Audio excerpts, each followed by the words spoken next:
एक व्यक्ति अपने घर से कुछ अनाज के दानों को लेकर बाजार की ओर जाता है अनाज को बेचने के लिए। रास्ते में उसको एक मोर मिलता है। मोर से उसकी चर्चा होती है। बोले कहां जा रहे हो? बोले बाजार जा रहा हूं इस अनाज को बेचने के लिए, और अनाज को बेचकर वहां से मोर पंख मुझे खरीदने। मोर ने कहा बाजार जाने की क्या जरूरत है, पंख तो मेरे पास लग रहे हैं। बोले मैं ही तुझे पंख दे देता हूं, तू मुझे अनाज दे दे। दोनों को ये बड़ा सुविधाजनक लगा। उस व्यक्ति ने उसको अनाज दे दिए, मोर ने अपने पंख निकाल कर दे दिया। अब तो ये क्रिया रोज की होने लगी। रोज वो व्यक्ति आता, अनाज देता, और अब मोर अपना पंख उसको दे देता। समय बीतता गया, मोर ने भी मेहनत करना छोड़ दिया, उसने भी चलना फिरना छोड़ दिया। बैठे बिठाए उसको भोजन मिल रहा था, उसने भी सब कुछ छोड़ दिया, बैठे बैठे खाता रहता था। और दिन प्रतिदिन समय होते होते एक दिन उसके सारे पंख, मोर पंख खत्म हो गए।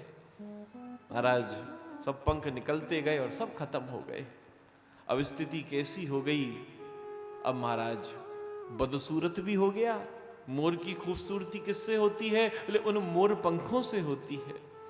अब स्थिति क्या हुई? बोले अब बदसूरत भी हो गया। अब स्थिति क्या हुई? बोले इतना मोटा भी हो गया, पंख है नहीं, अब उड़ भी नहीं सकता। और भैया जो अनाज लेकर व्यक्ति आता था उसने भी आना बंद कर दिया।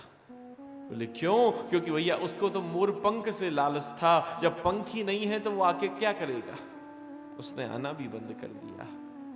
और हमारा मोर ना उड़ सकता ना चल सकता, आलस्य उसके अंदर भर चुका था, काम करने की, महाराज चलने फिरने की आदत खत्म हो चुकी थी, और भूख से ही तड़प तड़प कर वो मर गया।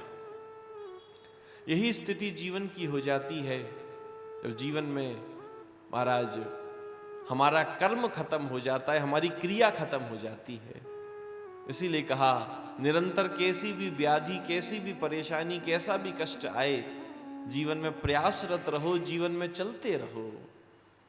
जो जीवन में चलता रहेगा वो सफलता को प्राप्त करता रहेगा। जिसके जीवन में आलस्य हावी हो जाएगा, जिसके जीवन में भोग हावी हो जाएंगे कि बैठे रहो और खाते रहो, वो जीवन में भैया कभी सफल ना हो पाएगा। इसीलिए हमारा शास्त्र, इसीलिए हमारे पुराण कहते हैं नित्य निरंतर महाराज वो कर्म करते रहो। ठाकुर जी स्वयं कह रहे हैं, बोले मुझे क्या आवश्यकता है जिनके रोम रोम में करोड़ों ब्रह्मांड रहते हैं, लेकिन वह नित्य महाराज लीलाओं को करते हैं जिसके माध्यम से सब उनसे प्रेरणा लें। ठाकुर क्या क्या कर रहे हैं, हमारा हमेशा इधर से उधर, उधर से उधर, हमेशा महाराज वो भी कर्म कर रहे हैं कि जीवन में वो कर्म करते रहो।